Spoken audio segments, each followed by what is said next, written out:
আপনার চোখ দুটি আলতো করে বন্ধ করুন। আপনার শরীরকে বলুন, আজকের জন্য কাজ শেষ। আপনার মনকে আমি একটি শান্ত অচেনা জগতে নিয়ে যাব, এমন একটি স্থান যেখানে আপনার সকল দুশ্চিন্তা কেবল হালকা মেঘের মতো ভেসে বেড়ায়। আপনি এখন নিরাপদ, আপনি এখন শান্ত। আমরা একটি যাত্রা শুরু করব যা শেষ হবে গভীর মধুর ঘুমে। আপনার হৃদয়ের স্পন্দন স্বাভাবিক হতে দিন, আপনার শ্বাস-প্রশ্বাস শান্ত ও ধীর হতে দিন। একসময় এক বিস্তীর্ণ উপত্যকার মাঝে একটি ছোট্ট কিন্তু অবিরাম বয়ে চলা নদী ছিল।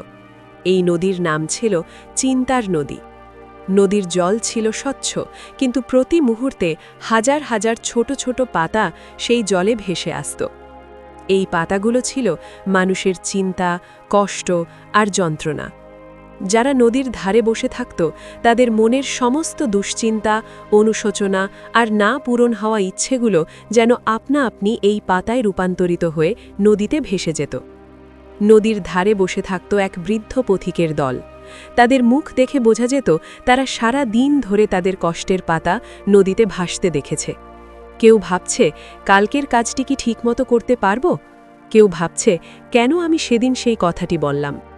প্রতিটি পাতা যখন চোখের সামনে দিয়ে ভেসে যেত, তখন পথিকের মনে আবার সেই চিন্তাটি ফিরে আসত, যেন নদী তাদের সেই কষ্ট ভুলতে দিচ্ছে না।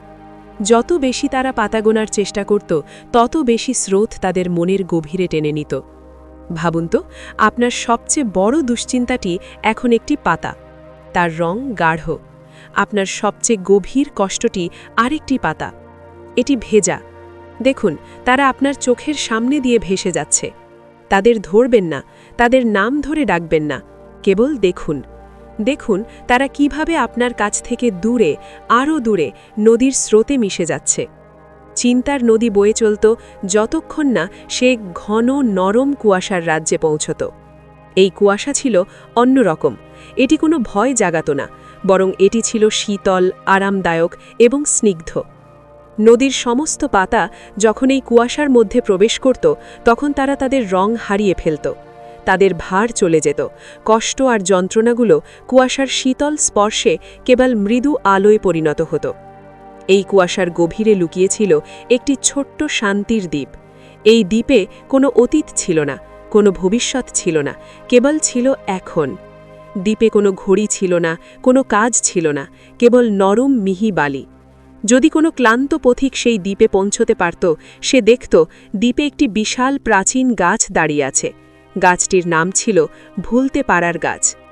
এই গাছের একটিও পাতা ছিল না, কিন্তু তার ডালপালাগুলো আকাশের দিকে ছড়ানো। এই ডালপালাগুলো পথিকের মনে জমে থাকা সব ভার শোষণ করে নিত। আপনি এখন ধীরে ধীরে সেই শান্তির দ্বীপের দিকে যাচ্ছেন। কুয়াশার ঠান্ডা স্পর্শ আপনার কপাল স্পর্শ করছে, আপনার পেশিগুলো নরম হয়ে আসছে। শান্তির দ্বীপে আপনি এখন শুয়ে আছেন।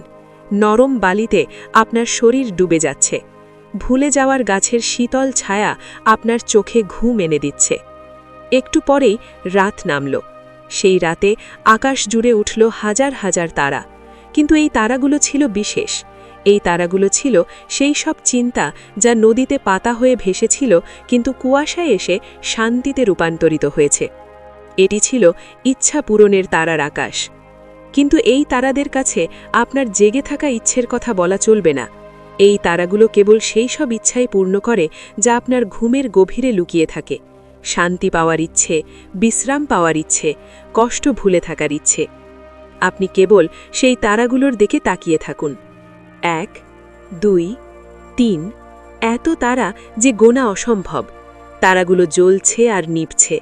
তাদের আলো আপনার চোখের পাতা ভারী করে তুলছে। আপনার সকল চিন্তা, সকল কষ্ট এখন আকাশে থাকা সেই দূরবর্তী তারাগুলোর মতো। তারা আছে, কিন্তু তারা আপনাকে স্পর্শ করতে পারছে না। তারা কেবল আলোর বিন্দু। আপনার নিঃশ্বাস এখন নদীর স্রোতের মতো।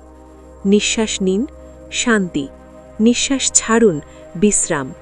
কুয়াশা আপনাকে ঢেকে দিচ্ছে, নরম বালি আপনাকে ধরে রেখেছে। আপনার চোখের পাতা ভারী, ভারী, আরও ভারী। 1, আপনার শরীর এখন শান্ত। 2, আপনার মন এখন নীরব। 3, এখন ঘুম, গভীর ঘুম। আপনি এখন ঘুমিয়ে পড়ছেন। শান্তিতে, আরামে।